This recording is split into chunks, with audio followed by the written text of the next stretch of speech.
Hey, I'm Vince Indris. I'm the pastor of First Christian Church Greeley, and this is a little segment I call Books You Should Know About. And today's book you should know about is called God of the Oppressed by James Cone.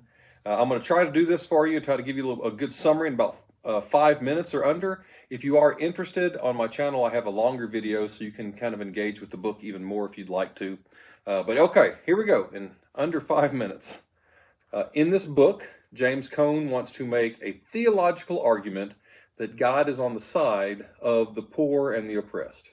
And not just on the side of, but identifies with them, wants their freedom, fights alongside of them for their freedom, and in the end, the redemption of all of humankind comes through the struggles and the liberation of the oppressed.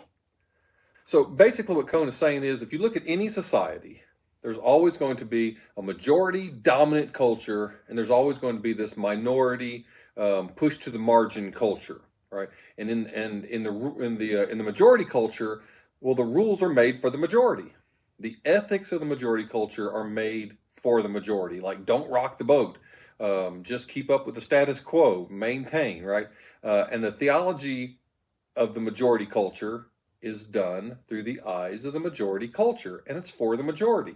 But the Bible is written through the people of the minority. So, for instance, it starts off, God sets the people free from Egypt. The prophets always talk about, like all the prophets, if you want me to give you a good summary of all the prophets, it's your religion means nothing if it's not helping the poor and the oppressed.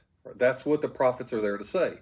Jesus says the same thing. And it doesn't, it's no small thing that Jesus is born in a stable. Jesus dies on a Roman cross, which is an instrument that's solely used by the majority culture of the time, Rome, to suppress any kind of rebellion against the status quo. Paul talks about freedom for people. The Bible, the letters, the Revelation, obviously, especially, talks about persecuted communities. So these are essential things for reading the gospel. The dominant culture can only feel like they have the gospel. They have to make freedom mean something about spiritual freedom and not real freedom, because again, they don't understand what enslavement really is. They have to create for themselves persecutions. The dominant culture has to turn the cross into some kind of non-offensive trinket. Cone says that since God is clearly presented with the poor in the Bible, and since Jesus is not just Jesus of the past, but is risen and with the poor and oppressed today, we can see Jesus in the struggles of the poor and oppressed. So, what does God want? Well, put simply, what God wants is for all people to be whole, to be free, and to be reconciled. God wants to redeem all of humanity. How's that going to be done? Humanity is going to be redeemed specifically through the poor and oppressed, as we can clearly see in the person of Jesus. Jesus came and took on the identity of the oppressed. Jesus preached on the side of the oppressed. Jesus died. And if that were all, then you'd go, oh, well, heck, the dominant culture wins, right? But it wasn't.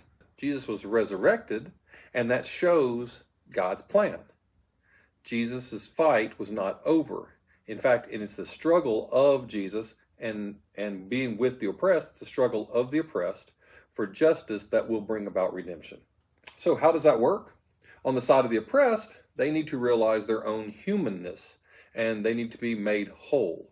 On the side of the oppressor needs to identify with the poor and the oppressed, just like God did. And they need to fight for the liberation of the poor and the oppressed, just like God does.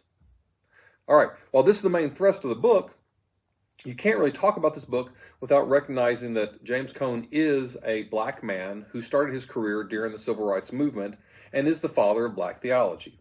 So, while his theology is a theology of the oppressed, he specifically writes for the black people. In reading his writings, it can seem very divisive because he'll use the term black and blacks to refer to people of the minority and the people in the right.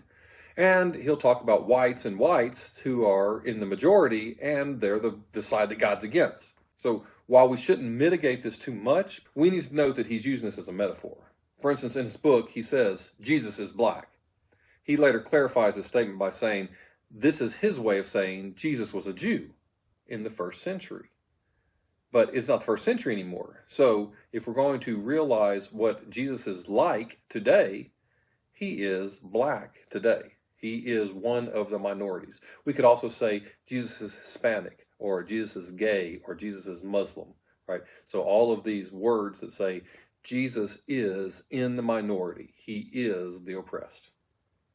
Okay, so that's James Cone in hopefully under 5 minutes. We'll see. Have a great day.